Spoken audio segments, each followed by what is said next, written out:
नमस्कार दोस्तों, स्वागत है आप सभी का आपकी अपनी यूट्यूब चैनल धर्म एजुकेशन पर।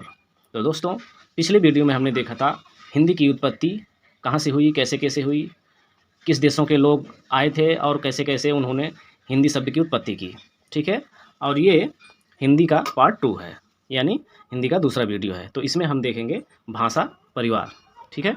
तो भाषा परिवार कुल भारत में 4 प्रकार के भाषा परिवार पाए जाते हैं और विश्व में 13 प्रकार के भाषा परिवार होते हैं। ठीक है? और भारत में कौन-कौन से भाषा परिवार हैं? पहला है भारोपीय और दूसरा है द्रविड़ और तीसरा है ऑस्ट्रिक और चौथा है चीनी तिब्बती। ठीक है? तो भारोपीय भाषा परिवार जो है वो 73% बोली जाती है। इसके अंतर्गत आने वाली भाषाएं, भारोपीय जो भाषा परिवार है इसके अंतर्गत आने वाली भाषाएं 73% बोली जाती हैं और बाकी जो 27% बचती हैं वो इन तीनों को मिलाकर बोली जाती हैं, द्रविड़, ऑस्ट्रिक, चीनी तिब्बती। ठीक है? और विश्व की जो भाषा परिवार है वो 13 है, तो इसको हमको नहीं देखना है। तो चलिए आगे चलते हैं। हिंदी भाषा मुख्यतः भारोपीय भाषा परिवार से ली गई अथवा बोली जाती है। अपनी जो हिंदी भाषा है, अपनी जो हिंदी लैंग्वेज है, हिंदी भाषा है, वह है किस भाषा परिवार से इनमें से आती है? भारत की तो है ही है भाई, भारत में बोली जाती है। और किस भाषा परिवार में इसका उल्लेख है, यानी किस भाषा परिवार में ये आती है? तो ये भाषा परिवार भारोपीय भाषा परिवार की भाषा हिंदी है। हिंदी भाषा जो है ये भारोपीय परिवार से लिया गया है। ठीक है? तो चलिए आगे देखते हैं। अब बात करते हैं दोस्तों लिपि की, स्क्रिप्ट, जिसको इंग्लिश में स्क्रिप्ट बोलते हैं, लिपि। ठीक है? लिपि क्या होती है देखते हैं। भाषा के लिखने की रीति, इसका जो है वो परिभाषा है, लिपि की परिभाषा है। भाषा के लिखने की रीति या ढंग को लिपि कहते हैं। मतलब कुछ भी जो लिखने की जो आपकी लिखावट है, जो आपकी लिखावट है वो कुछ भी हो सकती है। किस तरह से आप लिखते हैं, किस ढंग से लिखते हैं, उसी ढंग को क्या कहते हैं दोस्तों? लिपि कहते हैं। ठीक है? यानी कुल मिलाकर भाषा के लिखने की जो रीति है, जो ढंग है, वह जो है लिपि कहलाती है। ठीक है? उसके बाद देखते हैं लिपि का विकास। उसके बाद क्या है? लिपि का विकास। तो जो लिपि है, जो अपनी लिपि है, वो लिपि की देवनागरी जो लिपि है वो लिपि का विकास कैसे हुआ? ठीक है? तो सबसे प्राचीन और पहली लिपि क्या थी? ब्राह्मी लिपि। ठीक है? सबसे प्राचीन लिपि ब्राह्मी लिपि थी। उसके बाद आया गुप्त लिपि। ठीक है? और फिर जब उसके बाद उसका विकास हुआ तो वो क्या हुआ? कुटिल लिपि। ठीक है? तो फिर जब कुटिल लिपि का बदलाव हुआ तो उसके बाद आया देवनागरी लिपि, जो वर्तमान लिपि है। जैसे ये सारी चीज़ें लिखी गई हैं, तो ये जो लिपि है, ये जो स्क्रिप्ट है, जो लिपि है, जो लिखने का तरीका या रीति या ढंग है, वह अब वर्तमान रूप में यही है। इसका क्या नाम है? देवनागरी लिपि। ठीक है? तो इसका विकास, लिपि का विकास क्रम देख लेते हैं। पहले है ब्राह्मी लिपि, उसके बाद गुप्त लिपि, उसके बाद कुटिल लिपि, फिर उसके बाद देवनागरी लिपि जो वर्तमान में चल रही है। तो इसका मतलब हुआ कि ब्राह्मी लिपि जो है वह सबसे प्राचीनतम लिपि है। ठीक है? और वर्तमान लिपि जो क्या है वह देवनागरी लिपि, हिंदी की लिपि है ये। ठीक है? तो इसको याद कैसे करेंगे? ब्राह्मी लिपि तो सबसे प्राचीनतम है ही, और सबसे आधुनिक जो है वर्तमान लिपि वो देवनागरी है। तो इसमें देखेंगे 2.5 अक्षर, हमने यहाँ थोड़ा सा छोटा छोटा सिंबल बना दिया है। ये 2.5 अक्षर, ये 3 अक्षर मान लेते हैं। तो ये हुआ गुप्त लिपि, उसके बाद हुआ कुटिल लिपि। ठीक है? तो पहले क्या आएगा? ब्राह्मी, उसके बाद 2.5 अक्षर वाला, 2.5 फिर 3, तो 2.5 अक्षर वाला गुप्त हो गया, गुप्त लिपि, उसके बाद हुआ कुटिल लिपि। वर्तमान में देवनागरी लिपि है ही। आगे चलते हैं। देवनागरी लिपि का प्रयोग, इसका प्रयोग देख लेते हैं दोस्तों। देवनागरी लिपि का प्रयोग सर्वप्रथम गुजरात राज्य में हुआ है। इसका प्रयोग जो है वो कहाँ हुआ है? गुजरात राज्य में हुआ है। वहाँ के राजा, यानी गुजरात के राजा जो थे, क्या नाम था उसका? क्या नाम था उनका? जयभट्ट सिंह। क्या नाम था? जयभट्ट सिंह ने 8वीं सदी में, कौन सी सदी में? 8वीं सदी में शिलालेख, शिलालेख यानी सिल, सिल मतलब पत्थर, सिल पाथर जो बोलते हैं ना, सिल पत्थर। तो शिलालेख, सिल पर जो भी कुछ लिखा जाता है उसे शिलालेख बोलते हैं। तो शिलालेख यानी पत्थर पर हस्ताक्षर के रूप में किया था। यानी कुल मिलाकर बात यह हुई कि इसका जो ये देवनागरी लिपि है, इसका प्रयोग सर्वप्रथम गुजरात राज्य में हुआ है। और गुजरात राज्य के राजा जो थे जयभट्ट सिंह, नाम को ध्यान दीजिएगा, जयभट्ट सिंह ने 8वीं सदी में, कौन सी सदी में? 8वीं सदी में शिलालेख यानी पत्थर पर हस्ताक्षर के रूप में, यानी पहले कुछ हस्ताक्षर किए होंगे, कुछ गोजे गाजे होंगे, तो पत्थर पर हस्ताक्षर के रूप में किया। ठीक है, वहीं से इसका सर्वप्रथम प्रयोग हुआ। ठीक है, उसके बाद देखते हैं, ये देखते हैं लिपियाँ कौन कौन सी भाषाओं की लिपि देवनागरी है, ये इसमें दिया गया है। तो उसको देखते हैं, संस्कृत, ठीक है, पाली, प्राकृत, अपभ्रंश, अवहट्ट, हिंदी, नेपाली और मराठी की लिपि जो है वो देवनागरी लिपि मानी जाती है। ठीक है, जैसे वहाँ था ना हिंदी का विकास क्रम, हिंदी भाषा का विकास क्रम, संस्कृत, पाल, प्राकृत, अपभ्रंश, अवहट्ट, उसके बाद हिंदी। ठीक है, तो वही सेम टू सेम कर लेंगे यहाँ, संस्कृत, पाली, प्राकृत, अपभ्रंश, अवहट्ट, उसके बाद जोड़ना क्या है, हिंदी, हिंदी है, उसके बाद जोड़ना क्या है, नेपाली और मराठी। बस 2 चीज़ जोड़ना है दोस्तों, 2 चीज़ जोड़ देंगे तो इसका हो जाएगा कि कौन कौन सी भाषाओं का लिपि जो है वो देवनागरी है। तो एकदम कंफर्म हो जाएगा, संस्कृत, पाली, प्राकृत, अपभ्रंश, अवहट्ट, हिंदी, नेपाली और मराठी। ठीक है, इतनी भाषाओं की जो है लिपि वो क्या है, देवनागरी है दोस्तों। और देखते हैं, देवनागरी को भारत में प्रधान या वैज्ञानिक लिपि माना जाता है। ठीक है, देवनागरी को भारत में प्रधान या वैज्ञानिक लिपि माना जाता है। आगे देखते हैं, इसके देख लेते हैं हिंदी दिवस के, जितने भी हिंदी दिवस हैं उसको थोड़ा सा देख लेते हैं, क्योंकि ये शायद एसआई वाले में या किसी में पूछा था, सर बता रहे थे, मुझे ध्यान नहीं है, शायद एसआई वाले में, दरोगा में ऐसे कुछ पूछा था। तो इसके पहले जो है बहुत कम पूछता था, तो दिवस जो है ये अभी पूछने लगा, लगभग कई दिवस पूछा था। तो इसको देख लेते हैं, 14 सितंबर को जो है वह राष्ट्रीय हिंदी दिवस मनाया जाता है। अब क्यों मनाया जाता है, 10 सितंबर को राष्ट्रीय हिंदी दिवस क्यों मनाया जाता है, क्योंकि सन 1949 में इसको संविधान में समाहित राजभाषा का दर्जा दिया गया है। ठीक है, संविधान में इसकी व्याख्या की गई या संविधान में इसका उल्लेख किया गया है।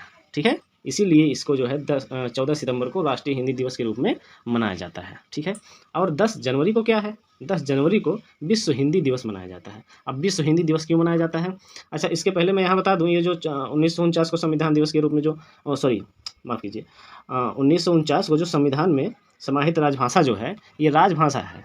ठीक है, 14 सितंबर इसीलिए हिंदी दिवस मनाया जाता है कि क्योंकि हिंदी को जो है ये 1949 को संविधान में सम्मिलित किया गया, यानी समाहित किया गया। ठीक है, और किस रूप में समाहित किया गया, सबसे इंपॉर्टेंट बात भैया ये है कि ये किस रूप में समाहित किया गया, इसको राजभाषा, ऑफिशियल लैंग्वेज जिसको बोलते हैं, ठीक है, इसको राजभाषा के रूप में सम्मिलित किया गया, यानी उल्लेखित किया गया। इसको राजभाषा को राष्ट्रभाषा मत बोलिएगा, और राष्ट्रभाषा और राजभाषा में अंतर है, इसको राष्ट्रभाषा नहीं बोलते हैं। ठीक है, हिंदी जो है ये राष्ट्रभाषा नहीं है, बल्कि ये राजभाषा है।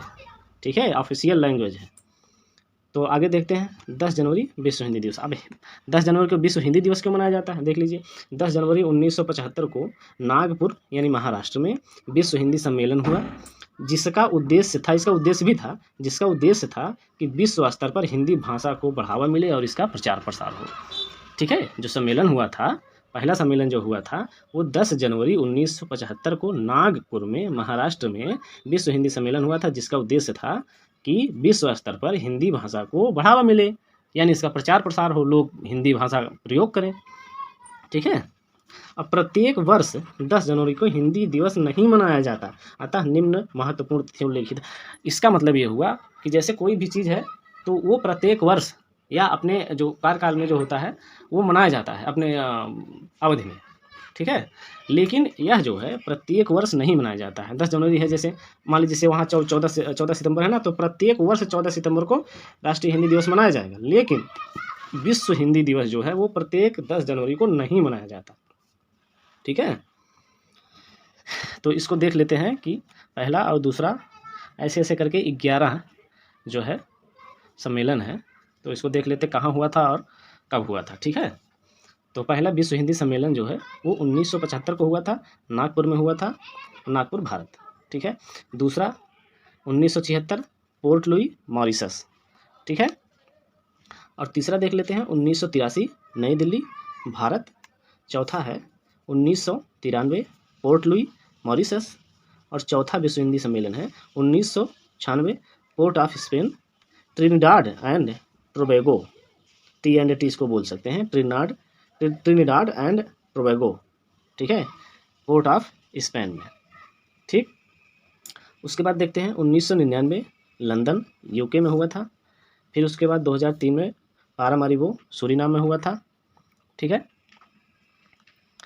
उसके बाद देख लेते हैं 2003 हो गया, 2007, इसके बाद कब हुआ, 2007 में हुआ न्यूयॉर्क में, यूएसए में, ठीक है। उसके बाद हुआ 2012 में जोहान्सबर्ग दक्षिण अफ्रीका में, और उसके बाद हुआ 2015 में भोपाल भारत में, फिर 2018 में हुआ पोर्ट लुई मॉरिशस में, ठीक है। तो अब तक के 11 विश्व हिंदी सम्मेलन हो चुके हैं, ठीक है। तो अब महत्वपूर्ण प्रश्नों को देख लेते हैं। तो चलिए हम कुछ प्रश्नों को देख लेते हैं, और प्रश्न भी ऐसा सेट किया हूँ कि ताकि आप केवल प्रश्न ही देखेंगे तो जो अभी पिछला वीडियो जो भी था, ठीक है, वो सब इसमें रिवीजन हो जाएगा, ठीक है दोस्तों। तो देखते हैं, पहला प्रश्न देखते हैं, विश्व में मुख्यतः भाषा परिवार हैं। हमने कितना बताया था, विश्व में भाषा परिवार कितना है, तो ये हो जाएगा 13 भाषा परिवार। अरे 13 भाषा परिवार नहीं, ये भाषा परिवार था, तो यहाँ हमने बनाया था डायग्राम, यहाँ विश्व का बनाया था, तो विश्व का यहाँ 13 था, ठीक है। और यहाँ भारत का बनाया था तो 4 था, ठीक है, जिसमें भारोपी और थे सब। तो उसके बाद जो है वो इसका हो जाएगा 13। विश्व में मुख्यतः भाषा परिवार कितने हैं, तो वो है 13, ठीक है। दूसरा क्वेश्चन देखते हैं, भारत में भाषा परिवार की संख्या कितनी है, ठीक है। देखिए अगला क्वेश्चन आ गया ना, तो इसी तरह से हम क्वेश्चन भी सेट किए हैं ताकि उसका रिवीजन हो जाए केवल प्रश्नोत्तर करने से ही, ठीक है। तो भारत में भाषा परिवार की संख्या होती है 4, ठीक है, भारोपीय और द्रविड़, आश्रित, चीनी, तिब्बती, ठीक है। तो 4 भाषा परिवार होता है, जिसमें भारोपी, अभी देखो वो क्वेश्चन है, बताएंगे नहीं, तो इसका हो जाएगा भारत में भाषा परिवार, तो इसका हो जाएगा 4, ठीक है, भाषा परिवार की संख्या। अगला क्वेश्चन देखते हैं, भारोपीय भाषा परिवार की प्रतिशतता कितनी है, यानी भारोपीय भाषा परिवार जो है उसमें कितना प्रतिशत जो है वह भाषा परिवार की संख्या है, बोली जाती है, ठीक है। भारोपीय भाषा परिवार में कितनी भाषाएं ऐसी हैं या कितना प्रतिशत बोला जाता है, ठीक है, कितना प्रतिशत भाषाएं प्रयोग में लाई जाती हैं, तो इसका हो जाएगा 73%, ठीक है। 73% भाषा प्रयोग जो है वो भारोपीय भाषा के अंतर्गत ही आती है, ठीक है। अगला क्वेश्चन देखते हैं, हिंदी किस भाषा परिवार के अंतर्गत आती है। एकदम सिंपल है, ये तो हलवा है, कुछ नहीं है, ये इतना नॉर्मल क्वेश्चन शायद ना आए, ठीक है, आपके एग्जाम में वो क्वेश्चन अलग देगा, लेकिन ये कॉन्सेप्ट जब क्लियर रहेगा तो कोई भी क्वेश्चन कितना भी घुमाए आप हल कर ले जाएंगे, ठीक है। तो ये हो जाएगा हिंदी किस भाषा परिवार के अंतर्गत आती है, तो वह भाषा परिवार जो है वह है भारोपीय, ठीक है। अगला क्वेश्चन देखते हैं, भाषा के लिखने की रीत या ढंग को क्या कहते हैं। जैसे हमने कहा था ना, भाषा के आप किस तरह से लिखते हैं, उल्टा है, सीधा है। देखिए उर्दू तो ऐसे ऐसे पता नहीं क्या, इस तरफ से इस तरफ चलते हैं, दाएं से बाएं लिखते हैं। तो तमाम भाषाएं जो अपनी अपनी भाषाएं हैं उसका लिखने का रीति होता है, ढंग होता है, ठीक है। तो जो रीत या ढंग होता है उसको क्या कहते हैं, तो उसको कहते हैं लिपि दोस्तों। भाषा जो होती है, भाषा के लिखने की रीत या ढंग को क्या कहते हैं, तो लिपि कहते हैं, ठीक है। अगला प्रश्न देखते हैं, हिंदी भाषा की लिपि कौन सी है, यानी हिंदी भाषा की लिपि का नाम जो है वह क्या है, गुरुमुखी है या ब्राह्मी है या दोनों है या देवनागरी है। तो इसका मैं बता दूं, गुरुमुखी जो वो पंजाबी का होता है दोस्तों। ये जो पंजाबी भाषा होती है ना, पंजाबी जो भाषा होती है इसकी जो लिपि है वो गुरुमुखी शायद होती है, ठीक है। और ब्राह्मी तो इसका जो है देवनागरी का सबसे प्राचीन लिपि है, तो इसका सही जवाब हो जाएगा देवनागरी। हिंदी भाषा की लिपि कौन सी है, देवनागरी है, ठीक है। अगला प्रश्न देखते हैं, हिंदी की सबसे प्राचीनतम लिपि कौन सी है। जैसे हमने बताया नहीं था उसमें, हिंदी भाषा का विकास क्रम जो था, ठीक है, तो उसी तरह से जो है इसका भी विकास क्रम है, ठीक है। तो हिंदी की सबसे प्राचीनतम लिपि जो है, लिपियों का विकास क्रम जो था वह जो है ऐसे था, ब्राह्मी था, ठीक है, गुप्त था, उसके बाद फिर था, तो आप बताएंगे नहीं, इसमें देख लेंगे पहले। तो हिंदी की सबसे प्राचीनतम लिपि जो है वह क्या थी, प्राचीनतम लिपि, तो प्राचीनतम लिपि दोस्तों हो जाएगा ब्राह्मी लिपि, ठीक है। अब देखेंगे, देवनागरी लिपि का प्रयोग सर्वप्रथम कहाँ हुआ था, ठीक है, अभी आपने पढ़ा है। देवनागरी लिपि का सर्वप्रथम प्रयोग जो है वह गुजरात राज्य में हुआ था, ठीक है, गुजरात राज्य में। आपको याद आ रहा है ना, जो शिलालेख पर फलाने अभी नाम है, उसका शायद क्वेश्चन भी है, तो इसका हो जाएगा गुजरात राज्य में देवनागरी लिपि का सर्वप्रथम प्रयोग हुआ है। इसका देखेंगे, देवनागरी का सही विकास क्रम क्या है, देवनागरी का सही विकास क्रम क्या है, तो कुटिल, देवनागरी, ब्राह्मी, पहले कौन सी आती है उसके बाद कौन सी है, ठीक है।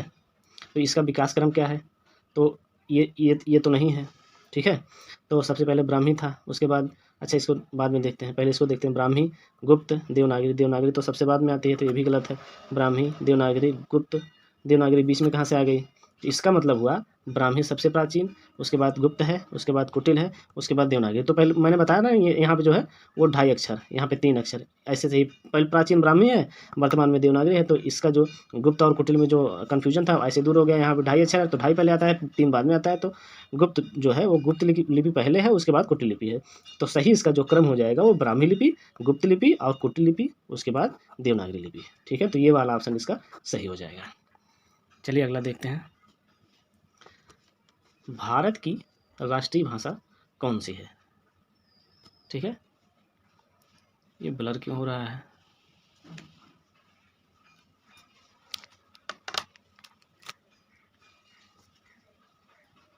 चलिए देखते हैं।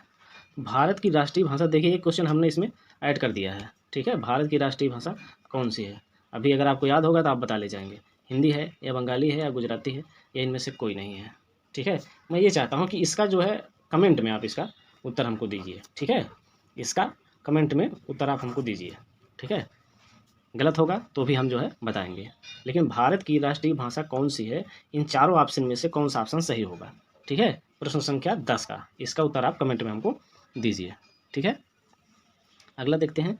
भारत में किस लिपि को प्रधान या वैज्ञानिक लिपि मानी जाती है? अभी आपने पढ़ा, एकदम आसान है। खरोष्टी, गुरुमुखी, देवनागरी या सभी? तो इसका उत्तर हो जाएगा देवनागरी। ठीक है, इसको प्रधान या वैज्ञानिक लिपि मानी जाती है भारत में। ठीक है, देवनागरी लिपि का सर्वप्रथम प्रयोग किसने किया? ठीक है, तो ये क्या हो जाएगा? जयचंद। देखिए नाम जो मैंने सेट किया हूँ वो अगर आप ध्यान से नहीं पढ़े थे तो आप यहाँ पे कंफ्यूज हो जाएंगे। वहाँ मैंने बोला था ना कि इनका नाम जो है थोड़ा ध्यान दीजिएगा।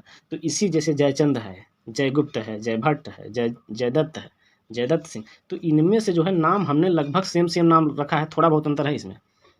ठीक है, तो इसका जब आप ध्यान से वहाँ देखेंगे तो इसका पता चल जाएगा देवनागरी लिपि का सर्वप्रथम प्रयोग किसने किया। तो जयचंद नहीं है, जयगुप्त नहीं है, जयदत्त भी नहीं है, तो सही ऑप्शन है जयभट्ट सिंह। ठीक है, गुजरात के राजा जयभट्ट सिंह ने। ठीक है, उसके बाद अगला देखते हैं। राष्ट्रीय हिंदी दिवस कब मनाया जाता है?